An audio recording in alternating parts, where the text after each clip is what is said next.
I woke up in the hospital, neck immobilized, completely alone, only the heart monitor crying for me.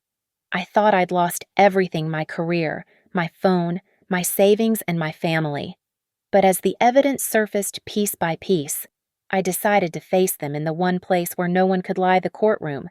The day they saw me roll into that courtroom in a wheelchair, they didn't just go silent.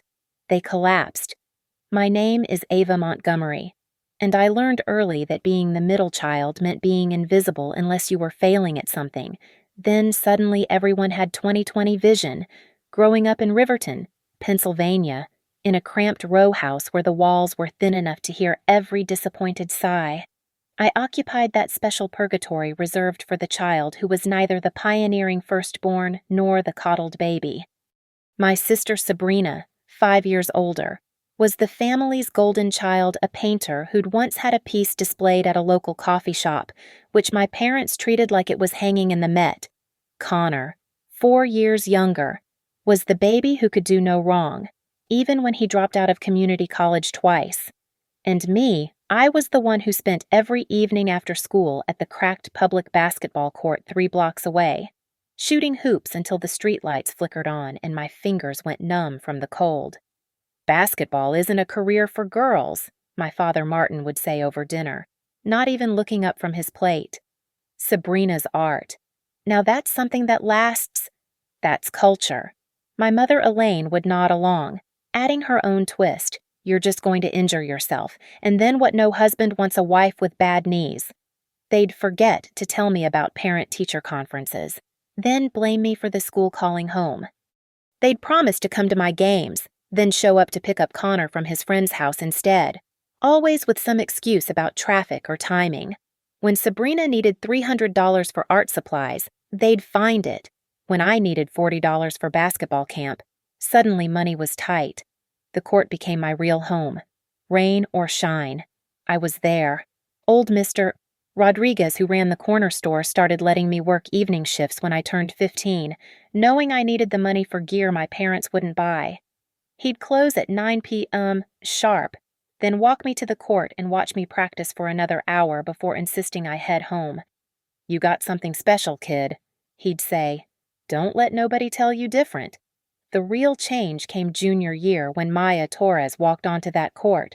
She was 42, had played professionally in Europe for a decade, and had just been hired as the new coach at State.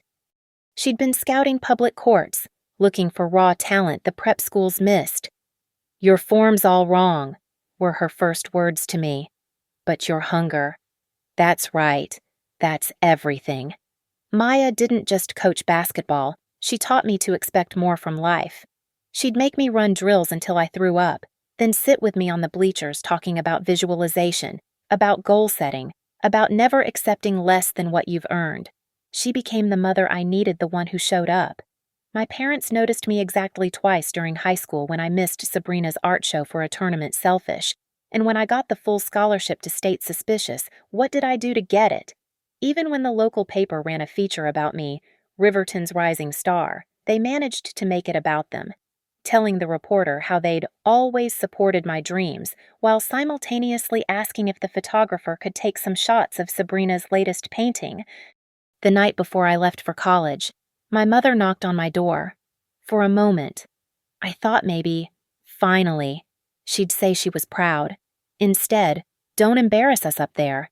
People know we're your parents." I packed everything I owned into 2 duffel bags and a cardboard box. My parents didn't drive me to campus. They had a prior commitment, Sabrina's friend's gallery opening. Mr. Rodriguez and his wife drove me instead, his old pickup truck rattling the whole 3 hours to State. When we arrived, he pressed 5 $20 bills into my hand despite my protests. "You're gonna make it big, Ava," he said, his eyes wet. "And when you do, you remember us little people who knew it first." Standing in my empty dorm room, listening to other families laughing and crying in the hallway as they said their goodbyes, I made myself a promise I'd become something so undeniable that even my family couldn't ignore me. I'd force them to see me. I just didn't know that years later, they'd finally see me, really see me from a defendant's table in a courtroom, as their whole world came crashing down. College was where I learned to breathe.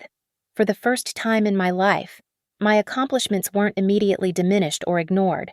Maya had me on a strict regimen 5 a.m. practices, weight training, film study, repeat. My teammates became my sisters, the kind who actually celebrated when you succeeded. By sophomore year, I was starting point guard. By junior year, I'd broken 3 school records. Scouts started showing up to our games, clipboards in hand, whispers in the stands. But it wasn't until the national championship my senior year that everything crystallized. We were down by 2, 3.7 seconds left on the clock. Kentucky had us backed into a corner, their defense like a wall. Maya called timeout, drew up a play that seemed insane, a full-court pass to me for a contested 3-pointer.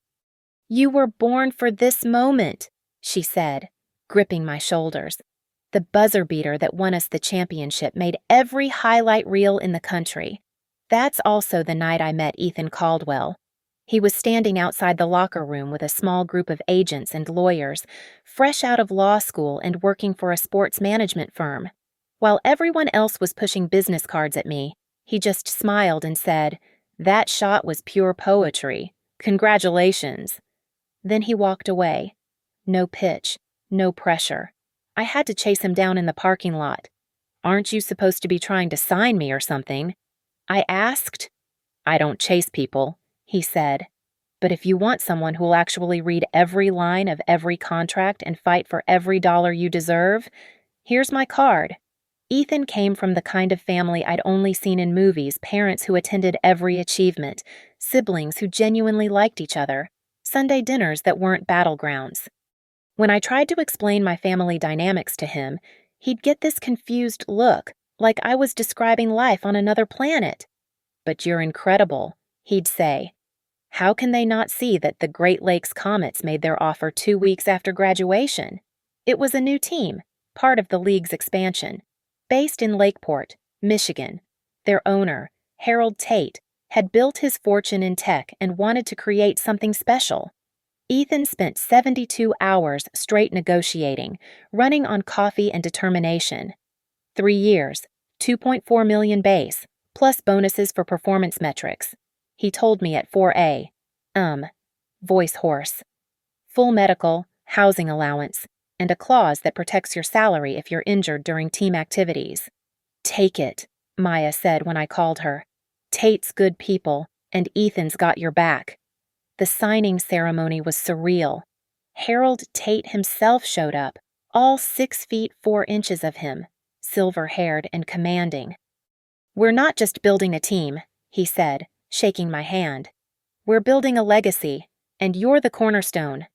The local media went crazy. Riverton's own signs.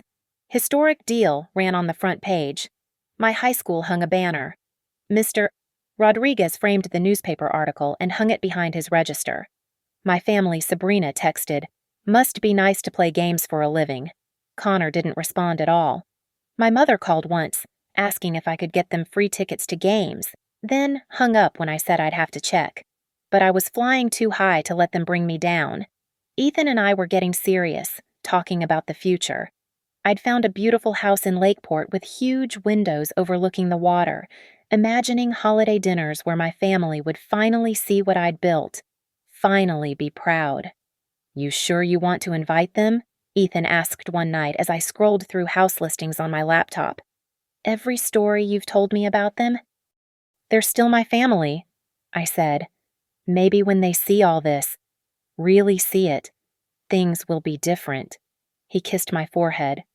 "Your optimism is one of the things I love about you. Just protect yourself." Okay. Training camp started in 3 weeks. I had everything: the contract, the man who fought for me, the coach who believed in me, the owner who saw my potential. I was untouchable, invincible. So I made the decision that would nearly cost me everything. I decided to go home to Riverton one last time before camp started, to try to bridge the gap with my family. I bought expensive gifts, rehearsed what I'd say, imagined their faces when I told them about the house with guest rooms for everyone. I thought money and success would finally make them love me. I was wrong. The drive to Riverton took 4 hours, but I spent 6, stopping twice to calm my nerves and once to throw up from anxiety. The trunk of my BMW was loaded with carefully chosen gifts: a vintage leather jacket for my father, a set of French watercolors for Sabrina, a new gaming system for Connor, and Italian leather purse for my mother. Peace offerings, bridge builders. Ethan had wanted to come, but I'd insisted on going alone. "This is something I need to do myself," I'd told him. He'd kissed me goodbye with worried eyes. I pulled up to the row house at 6 p.m. on a Thursday. Nothing had changed. Same peeling paint, same broken step I'd learned to skip over, same rusted mailbox. My success hadn't touched this place at all. My mother opened the door before I could knock. "Oh, you're early." Not welcome home. Not, "We've missed you." Just disappointment that I'd disrupted their schedule. The dinner was already a disaster before it started. Sabrina had set herself at the head of the table, my father's usual spot, wearing a smirk that said she knew exactly what she was doing. Connor barely looked up from his phone.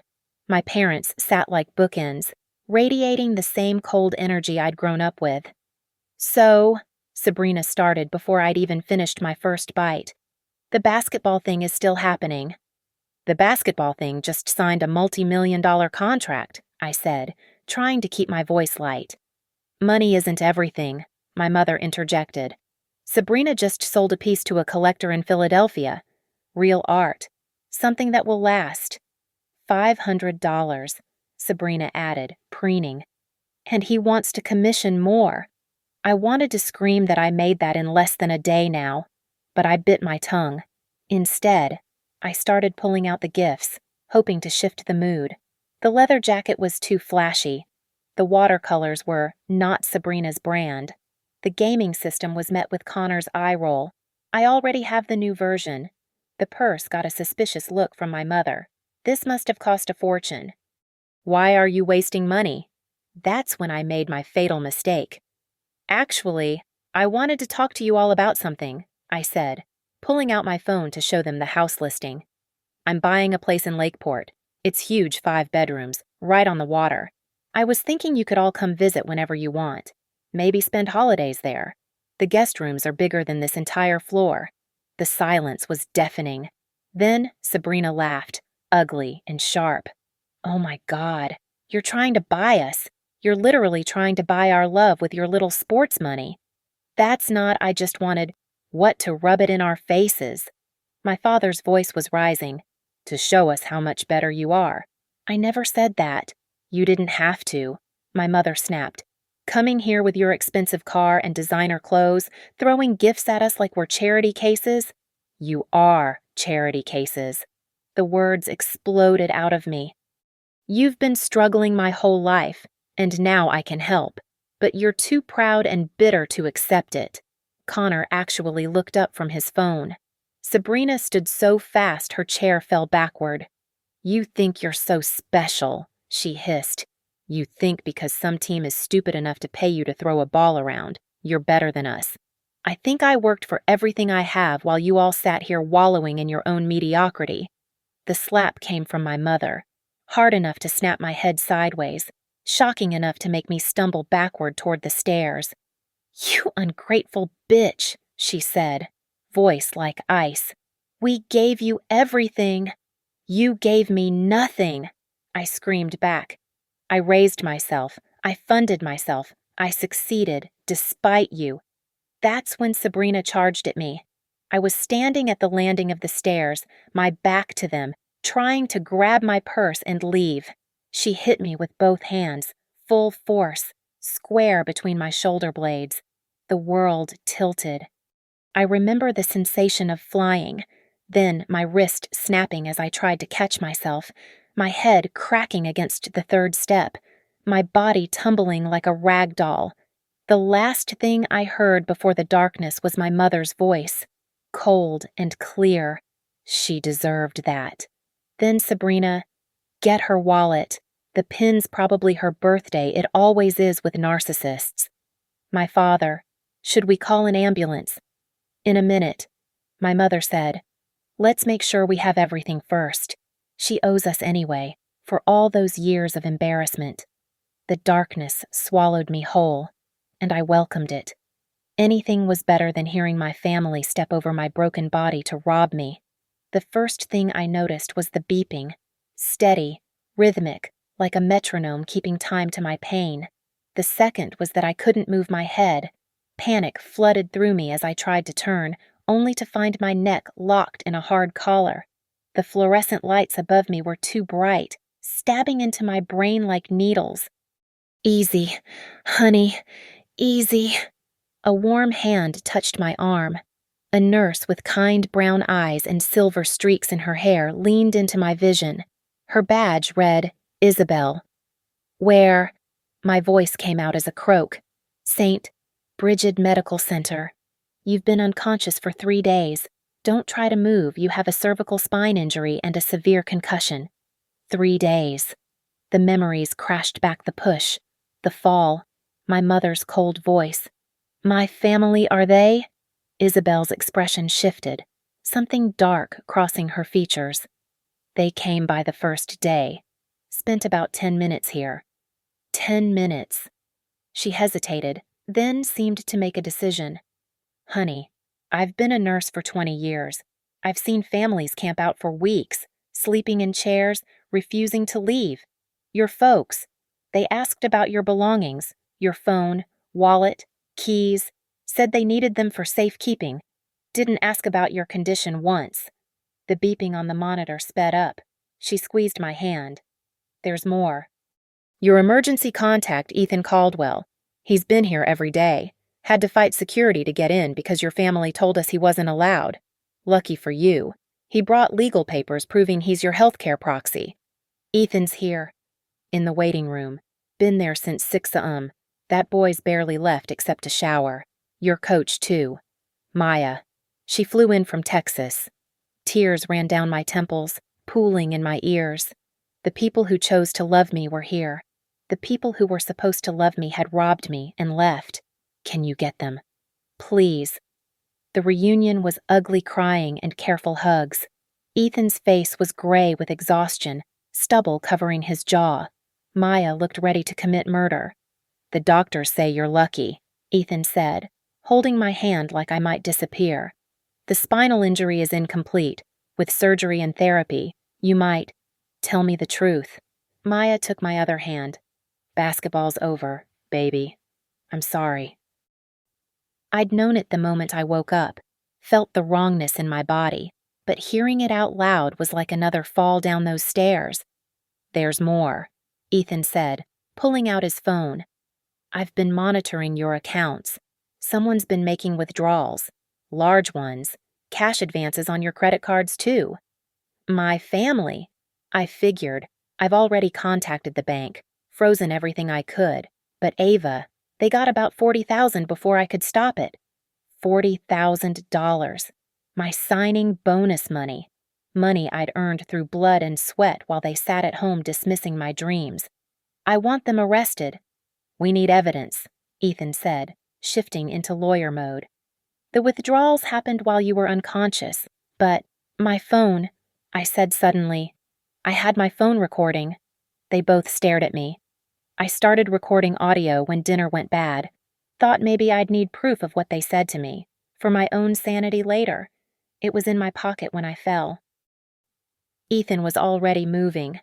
Where would it be? Isabel appeared in the doorway. Patient belongings are in the basement storage, but her family claimed those items. Not legally, they didn't, Ethan said. I need hospital security and administration. Now. It took 2 hours and a court order, but they recovered my phone from the belongings my family had tried to claim. The battery was dead, but when they charged it, there it was the voice memos app, still showing the last recording. 53 minutes and 16 seconds. Ethan listened to it with the detective he'd called Luis Rivera, a man with 30 years on the force and eyes that had seen everything. I watched their faces change as they heard it all, the verbal abuse, the slap, the push, and then the worst part, my family discussing taking my wallet and PIN while I lay unconscious at the bottom of the stairs. That's attempted murder, Detective Rivera said quietly, or at minimum, aggravated assault. And the theft is grand larceny given the amount. There's more, Ethan said. I found a neighbor, Mrs. Calloway. She has a Ring doorbell camera that partially captures the Montgomery's front window. She's already agreed to provide the footage. Maya stood up. I need air. If I stay here, I'm going to find them myself. Coach, I called after her. Don't. Let the law handle it. She paused at the door. The law better handle it fast, because that owner of yours, Harold Tate, he's already asking how he can help, and that man has resources your family can't imagine. As she left, Ethan pulled his chair closer. We're going to bury them, Ava, legally, financially, completely. I don't want revenge, I lied. Yes, you do, he said. And you deserve it. They didn't just push you down those stairs. They tried to erase you, but they failed. And now they're going to learn what happens when you try to destroy someone who refused to be destroyed her whole life. The evidence came together like a perfectly executed play, each piece sliding into place with devastating precision. Detective Rivera worked with the focused intensity of someone who'd taken this case personally. In 30 years, I've rarely seen something this clear-cut, he told me during his third visit to my hospital room. Your phone recording is gold. The voice activation caught everything from the moment you started recording through your fall and their conversation after. Ethan had his laptop open, showing me the timeline he'd constructed. 7:43 p.m., the recording captures the slap. 7:45, we hear Sabrina rushing at you in the push. 7:46 to 7:51, they're discussing taking your belongings while you're unconscious at the bottom of the stairs. The audio quality is that good, crystal clear. Your phone was in your front pocket, so even after you fell, it kept recording. We have your mother saying, she deserved that. Sabrina suggesting they take your wallet and guessing your PIN, your father asking about the ambulance, and your mother saying to wait until they have everything first. Mrs. Calloway's footage was the visual confirmation we needed. The elderly woman had been horrified when Detective Rivera explained why he needed the footage. That sweet girl used to help me carry groceries when she was little, she'd told him, before her family made her stop because it was embarrassing to help the neighbors. Her Ring camera, positioned at an angle to catch package thieves, captured a partial view through the Montgomery's front window. While it didn't show the stairs directly, it caught Sabrina's aggressive movement toward me and my body falling past the window frame. The timestamp matches the audio perfectly, Rivera explained. 7:45 p.m. We see sudden violent motion, then a figure falling. The medical records show your injuries are consistent with being pushed downstairs the angle of impact, the pattern of bruising. The financial evidence was equally damning. Ethan had compiled everything with the help of a forensic accountant. They started withdrawing money at 8:17 p.m., he said, pulling up bank records. While you were unconscious, first ATM withdrawal at the bodega 2 blocks from the house $300, then another at 8:32. They hit your daily limit, then started using your credit cards for cash advances. But wouldn't they need my PIN? Your mother was right about one thing: you did use your birthday. But here's what makes it worse. The bank's security footage shows all 3 of them at various ATMs. They took turns, like they'd planned it. Over the next 3 days, while I was in a coma, they'd systematically drained what they could access. $43,000 in total before Ethan got the accounts frozen. They also tried to access your investment accounts, he continued, but those required additional authentication. There's a record of 17 failed login attempts. Maya had been doing her own investigation. She'd reached out to my teammates, collecting character statements. She'd also discovered something interesting. Sabrina's been telling people you attacked her, she said, barely contained fury in her voice. Posted on Facebook that you came home flashing money and acting superior, and that she had to defend herself when you became violent. What? Yeah, but here's the kicker: she posted it at 9:47 p.m., the night of the attack. While you were being transported to the hospital, she was already creating a false narrative. Detective Rivera nodded. Preemptive defense. Except she didn't know about the recording. The Riverton County District Attorney's Office moved faster than I'd expected. Ada Catherine Walsh was a former college athlete herself, a swimmer whose career ended with a drunk driver. "I understand what they took from you beyond the money," she said during our first meeting, while I was still in my hospital bed. "The career, the future you worked for. We're charging Sabrina with aggravated assault in the second degree. Your parents will face charges of grand larceny, conspiracy, and criminal negligence. What about attempted murder? Harder to prove intent, but the aggravated assault charge carries serious time. With the clear evidence, we're confident in convictions." Ethan had been methodical about the restraining orders. "Temporary orders are already in place. They can't come within 500 feet of you, the hospital, or your residence." "Have they tried? Your mother showed up yesterday?" Isabel told me later. "Security turned her away. She made a scene, claiming she had a right to see her daughter. That's when Detective Rivera informed her she was under investigation." The best part came when the story hit the media. Not because we'd leaked it, we hadn't, but because Sabrina's Facebook posts had backfired spectacularly. A local reporter named Jamie Winters had seen the posts, sensed something was off, and started digging. "Local basketball star hospitalized after family assault" ran on the evening news 3 days after I woke up. They didn't have all the details, but they had enough. My rise from Riverton's public courts, the contract with the Comets, the family incident that left me with career-ending injuries. Harold Tate called Ethan personally. "Whatever she needs," he said simply. "Legal fees, medical bills, security. The Comets take care of our own." By the time the arrest warrants were signed, we had everything the audio recording with their own voices condemning them, video evidence of the assault, bank records showing systematic theft while I was unconscious, and Sabrina's own social media posts that contradicted her later claims of self-defense. "They're going to be arrested tomorrow morning," Detective Rivera informed me. "6 a.m. We'll take them at home." I thought I'd feel satisfaction. Instead, I felt empty. They were still my family. They were still the people who were supposed to love me. "You're doing the right thing," Ethan said, reading my face. Am I, or am I just finally doing what they always accused me of thinking I'm better than them? "No," Maya said firmly. "You're holding them accountable for attempted murder and theft. There's a difference between justice and cruelty. You're choosing justice." The physical therapy room at St. Bridget's became my new court, except instead of shooting 3-pointers, I was learning to hold a cup without my hand shaking. The spinal surgery had been successful. I'd walk again, eventually run, maybe even shoot hoops at a park. But the explosive speed, the precision control, the professional-level athletics gone. "You're pushing too hard," Dr. Patel warned during my evaluation. "The fusion needs time to fully heal.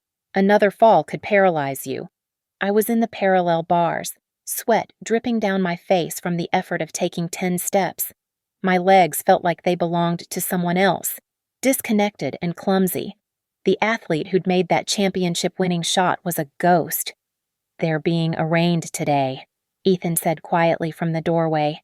He'd been giving me updates in small doses, protecting me from the full media circus. "I want to know everything."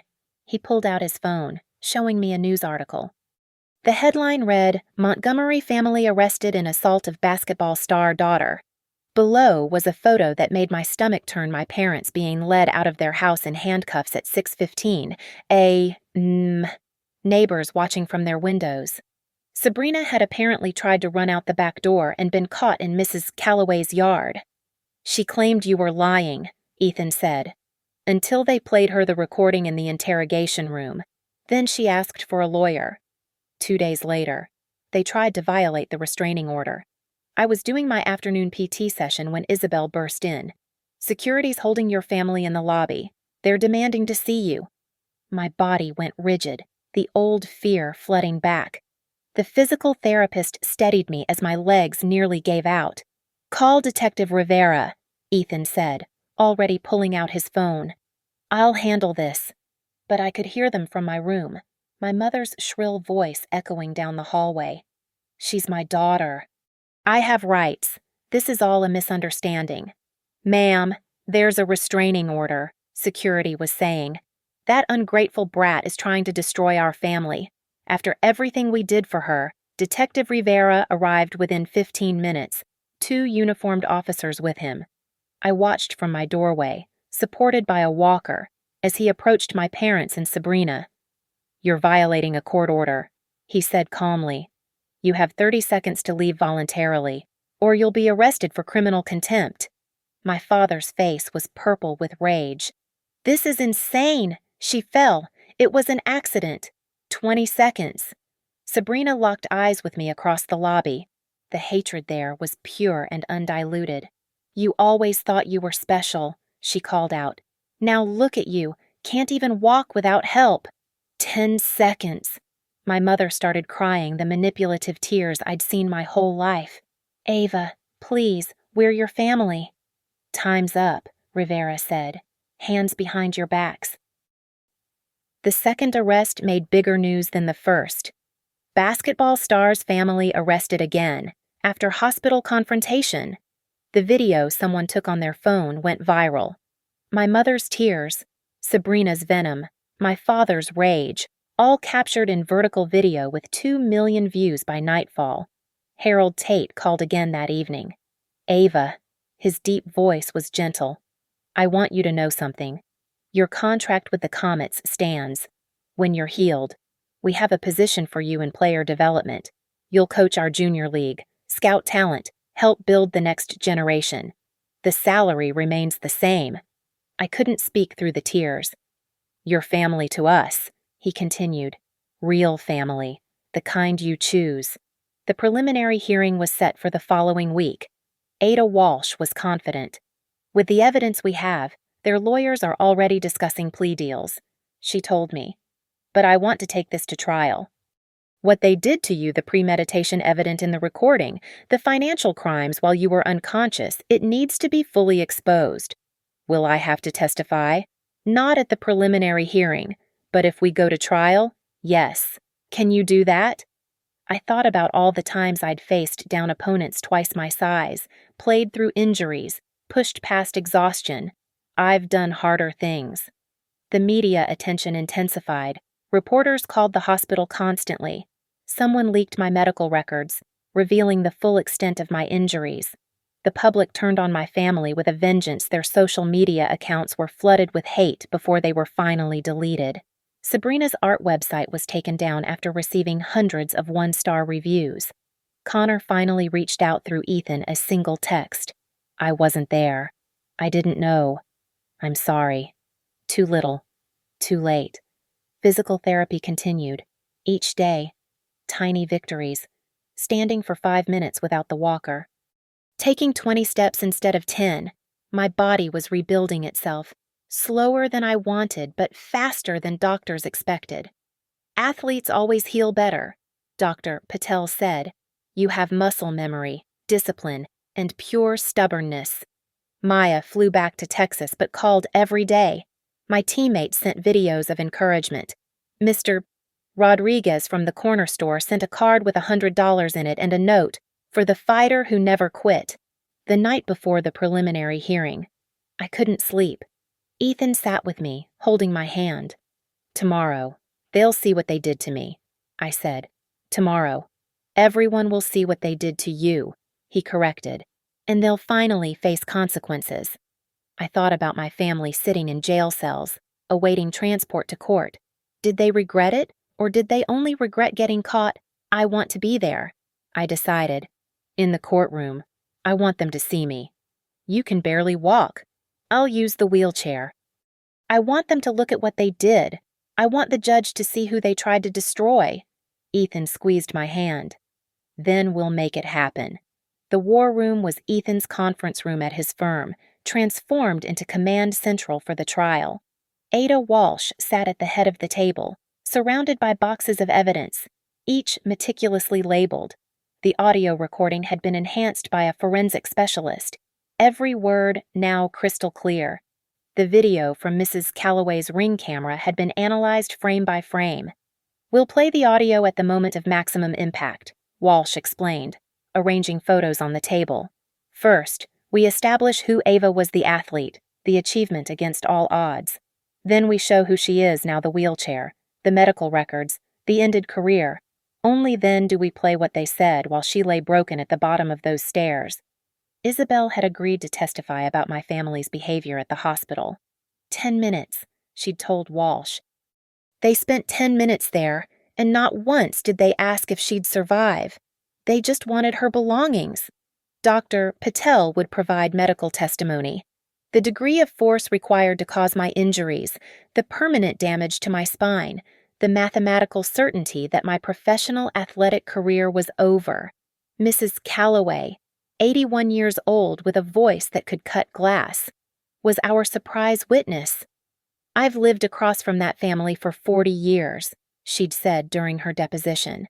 "I've watched them diminish that girl her whole life. But this was attempted murder." The bank had provided a forensic analyst who'd traced every transaction. "The pattern shows deliberate, systematic theft," he'd explained. "Multiple ATMs to avoid triggering additional security, cash advances at different locations, attempts to access investment accounts. This wasn't panic. It was planned."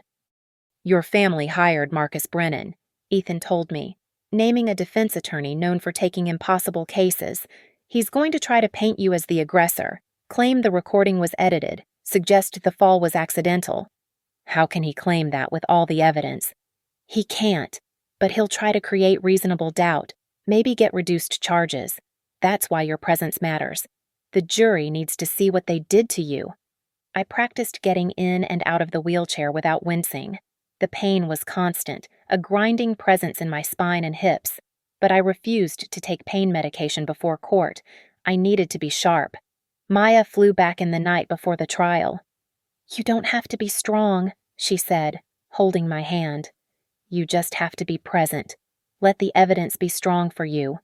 Harold Tate sent a suit custom-tailored to fit over my back brace. Professional, but not ostentatious. "Look like who you are," his note said. "A champion who survived." The media strategy was simple: say nothing, while my family's attorney was holding press conferences claiming persecution and bias. We remained silent. Walsh wanted the evidence to speak first, not public opinion. "They're going to bring up your success," she warned. "Try to make it seem like you were flaunting wealth, making them feel small. They'll suggest you were drunk or high, even though the hospital tests show you were completely sober." "What about Sabrina's Facebook post? That's our ace. She claimed self-defense online at 9:47 p.m., but the recording shows she was the aggressor. Her own words will destroy her credibility." 3 days before trial, Connor reached out again. This time, he wanted to meet. Against Ethan's advice, I agreed, but only with Detective Rivera present. He looked smaller than I remembered, hunched in the hospital meeting room. "I was at a friend's house that night," he started. "When I came home, they told me you'd fallen and were in the hospital. They made it sound like you were drunk, clumsy. And you believed them. For about a day. Then I saw the news. The arrest. I confronted Mom, and she admitted everything. Said you deserved it for making them look poor. Will you testify?" He nodded, tears streaming. "I'm still living there. I hear them planning their defense, talking about how to make you look bad. Dad said they should claim you've been violent since childhood. Mom's been calling relatives, trying to get them to say you were always troubled. Rivera was recording everything, another nail in their coffin. The night before trial, I couldn't eat. My stomach was in knots. The old familiar anxiety of game day mixed with something darker. Tomorrow, I'd face the people who were supposed to protect me, who instead tried to destroy me." "Whatever happens," Ethan said, lying carefully beside me in the hospital bed, "you've already won. You survived. You're getting justice. You're showing every kid with a toxic family that they don't have to accept it." "I just wanted them to love me," I whispered. "I know. But some people aren't capable of love, only possession. They didn't want you to succeed because your success highlighted their failures." The morning of the trial, Isabel helped me dress. The suit fit perfectly over the brace, making me look professional despite the wheelchair. My hands shook as I applied makeup to cover the still fading bruises on my face. "You look like a warrior," she said, stepping back. "I feel like I'm going to throw up." "Good. That means you're ready to fight." The courthouse was surrounded by media vans. Someone had leaked that I'd be attending, and the crowd was thick with reporters and supporters. Signs read, "Justice for Ava" and "Chosen Family Over Blood." As we entered through a side entrance, I saw a familiar face in the crowd, Mr. Rodriguez, wearing his only suit, there to bear witness. "Ready?" Ethan asked, his hand on my shoulder. "No," I said honestly, "but I'm doing it anyway." The elevator ride to the courtroom felt endless. In minutes, I'd face them again.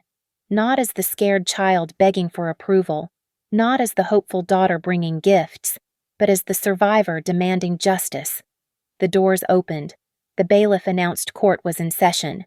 It was time. The courtroom was packed, every seat filled with reporters, community members, and people who'd followed the story from the beginning. But I only saw 3 faces as Ethan wheeled me and my parents and Sabrina, sitting at the defense table in their jail-issued clothing, looking smaller than I'd ever seen them. The moment they saw me, the reactions were immediate.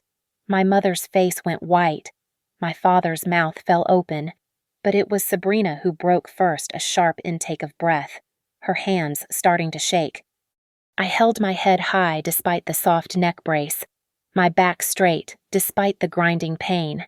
Harold Tate sat directly behind me, his presence a clear message. Maya took the seat to his left. The Comet's entire starting lineup had come, filling the row like a wall of protection. "All rise," the bailiff called. Judge Patricia Hernandez entered, a former prosecutor with a reputation for seeing through manipulation. Ada Walsh opened with devastating precision. "Your Honor, the state will show that on the evening of October 15th, the defendants committed premeditated assault and grand larceny against their own daughter, leaving her with career-ending injuries and stealing $43,000 while she lay unconscious." Marcus Brennan stood for the defense, his voice smooth. "Your Honor, this is a case of a tragic accident being twisted into something sinister by a daughter who always resented her humble family." Then came the evidence. First, the medical testimony. Dr. Patel's clinical description of my injuries made several jury members wince. The force required to cause this pattern of trauma indicates a violent push, not a simple fall. The victim's athletic conditioning is the only reason she isn't paralyzed. Then Mrs. Calloway, dignified and furious. "I saw Sabrina Montgomery charge at her sister through my camera. That poor girl didn't even see it coming. She was trying to leave." The bank forensic analyst laid out the theft timeline with spreadsheets and surveillance footage. 8:17 p.m. First withdrawal. The victim was unconscious in an ambulance at this time. But the moment that broke everything open was the audio. Walsh stood at the center of the courtroom. "Ladies and gentlemen of the jury, you're about to hear the defendants in their own words, recorded unknowingly on the victim's phone." The courtroom went silent as my mother's voice filled the space. She deserved that. Then Sabrina, "Get her wallet." "The pin's probably her birthday." My father, "Should we call an ambulance?" My mother again, "In a minute. Let's make sure we have everything first. She owes us anyway, for all those years of embarrassment." A juror covered her mouth. Another shook his head in disgust. The video from Mrs. Calloway's camera played next to the violent lunge, my body falling past the window. When synchronized with the audio, it was damning. Sabrina's Facebook post was the final nail. Walsh read it aloud. "Had to defend myself tonight from my sister's violence. She's always been unstable, jealous of our family's closeness. Some people can't handle success." Posted at 9:47 p.m., Walsh noted. While the victim was being rushed to emergency surgery, the defendant was crafting lies while her sister was dying. When Connor took the stand, my parents looked like they'd been slapped. His testimony about their planning, their attempts to recruit false witnesses, their complete lack of remorse, it destroyed any sympathy the jury might have felt. Brennan tried to cross-examine aggressively, but Connor held firm. "They bragged about it," he said, looking directly at our parents. "Mom said Ava finally got what she deserved for thinking she was better than us." The defense's case crumbled within hours. Their character witnesses' relatives who'd been coached fell apart under cross-examination. The supposed evidence of my violence was revealed to be a video from when I was 12, play wrestling with Connor. When it came time for closing arguments, Walsh pointed at me in my wheelchair. "Ava Montgomery achieved everything her family said was impossible. She escaped poverty through talent and determination. And for that crime, the crime of succeeding, they tried to destroy her. When pushing her downstairs didn't kill her, they robbed her. When she survived that, they tried to paint her as the villain. This isn't just assault and theft. This is the ultimate betrayal." Brennan's closing was desperate, talking about family misunderstandings and accidental injuries. But the jury wasn't buying it. Several members kept looking at me, then at my family, their faces hardening with each glance. The verdict came back in 3 hours. On the charge of aggravated assault in the 2nd degree, we find Sabrina Montgomery guilty. On the charges of grand larceny, criminal conspiracy, and criminal negligence, we find Martin Montgomery guilty. On the charges of grand larceny, criminal conspiracy, and criminal negligence, we find Elaine Montgomery guilty. The moment the first guilty was read, my mother collapsed, falling to her knees with a wail that filled the courtroom. My father tried to catch her but stumbled, his legs giving out, both of them crumpling to the floor like broken dolls. Sabrina stood frozen, tears streaming, before she too sank into her chair and sobbed. They finally saw me, really saw me, saw what they'd done, what they'd lost, what they'd thrown away for $43,000 and their own bitter jealousy. Judge Hernandez set sentencing for the following month, denying bail. As court officers moved to take them away, my mother reached toward me, mouth opening and closing like she was drowning. My father stared with hollow eyes. Sabrina couldn't even look up. I didn't say a word. I didn't need to. The truth had spoken for me. As Ethan wheeled me out, Harold Tate placed a gentle hand on my shoulder. "You're the strongest person I know," he said simply. Outside, the crowd erupted. Reporters shouted questions, but we moved through them toward the van. Mr. Rodriguez stood by the curb, tears on his weathered face.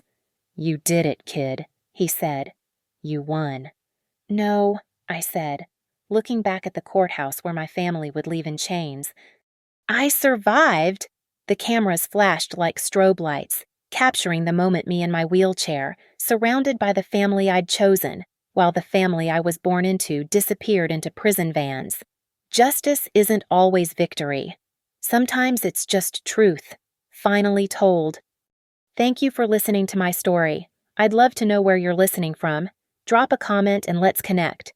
Please subscribe to the channel and share your thoughts about family, betrayal, and finding justice. Your own experiences matter, and this community is here to support each other.